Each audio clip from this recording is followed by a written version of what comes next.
friends, comrades, brothers and sisters in struggle, I would like to thank everyone coming out today for what is an important occasion for us. Whereas the NATO leaders are celebrating 60 years of the existence of NATO, we see this as no reason to celebrate. This is in fact a shameful day, a day of protest and a day of outrage. I really need to be brief because I think most of the speakers have come before have made all of the important points that I would have thought of. So I'll just contain myself with two points actually. I think that the role of the anti-war movement today with respect to NATO, there are two tasks which we have to perform and which we are performing. The first is to challenge the reasons given by the Canadian government for its involvement and support and continued membership in NATO. We have to challenge those reasons.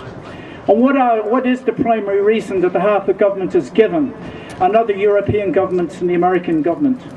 The prime reason is this abstract concept called collective security. Collective security, some sense that NATO contributes to peace and security across the world. Well, I have a couple of questions to ask. The first question I'd ask the Harper government is, how has our military mission in Afghanistan contributed to peace and security across the world? We know, for example, that at least 50% of the civilian casualties in Afghanistan have been caused through aerial strikes of NATO troops, and those are the deaths that NATO has actually acknowledged. And there are, as we know, many others besides them, because the Americans don't bother to count the deaths of combatants or even of civilians. They only count the deaths of their own military personnel. And we know since, I think a few days ago, 118 Canadians have lost their lives in Afghanistan, but we don't really know how many Afghanis. We don't bother to count.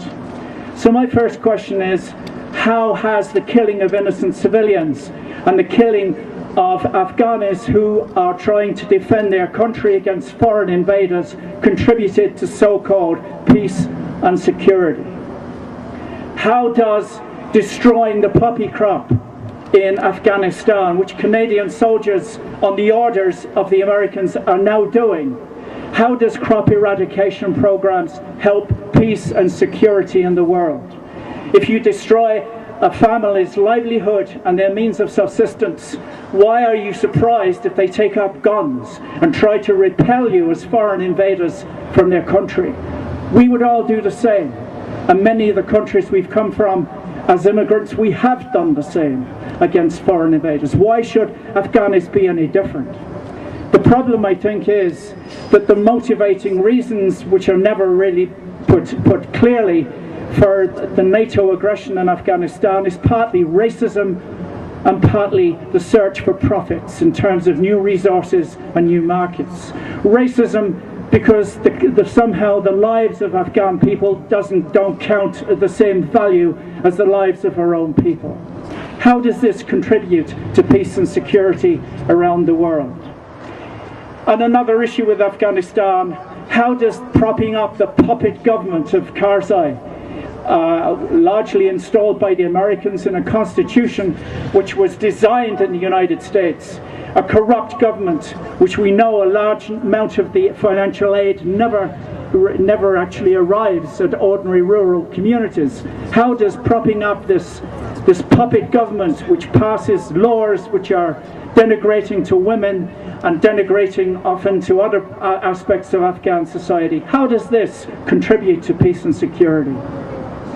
My second question then would be, how does the expansion of NATO also contribute to peace and security? We know that NATO recently has incorporated Albania and Croatia, and waiting in the wings is Ukraine and Georgia. And further down the road, it's been mentioned Australia might become a permanent member of NATO. And some people in the United States and Canada have even whispered Israel could ultimately become a member of NATO, because Israel has one of the most advanced military and air machines, fighting machines in the world. How does the expansion of NATO with these other countries contribute to peace and security? How does the intensification of the war, the violation of the borders of Pakistan, aerial strikes in rural communities in Pakistan, how does this contribute to peace and security in the world? And another question I would ask is, the United States is pushing this so-called defensive missile shield, and there are bases established in Poland and the Czech Republic, and Russia understandably regards itself as being encircled and contained by this NATO military alliance. Not only Russia, but Iran obviously regards itself as under threat, and so in a longer distance does China. How does the encirclement and containment of countries that the United States regards as potential enemies, how does this contribute to peace and security around the world? NATO, as somebody already said, also in the NATO new strategy, the new strategic concept, of course, is the retention of nuclear weapons, the build-up of a nuclear arms supply, and most importantly, the assumption of first strike capabilities, preemptive strikes.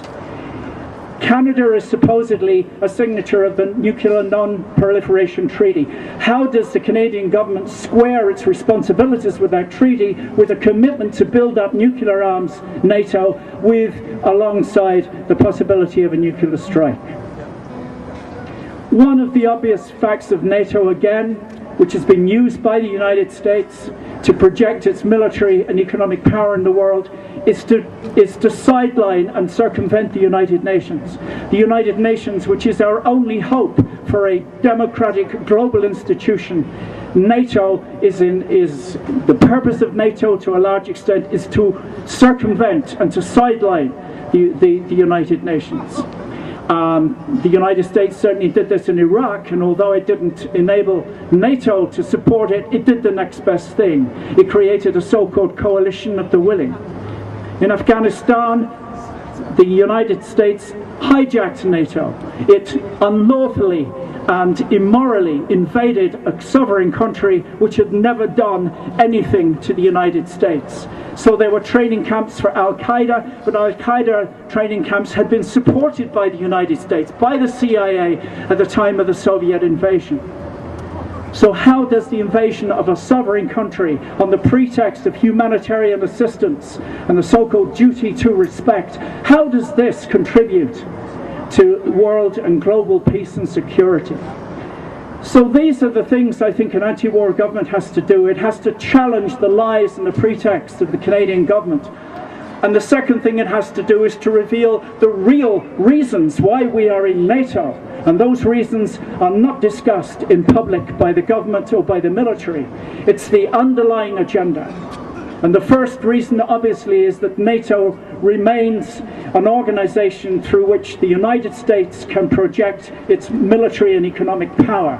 The supreme commanders of NATO troops are always US commanders, one of whom is stationed in Norfolk, Virginia, and the other in Belgium, but they are both Americans, and the guy in Belgium is personally appointed by the US president.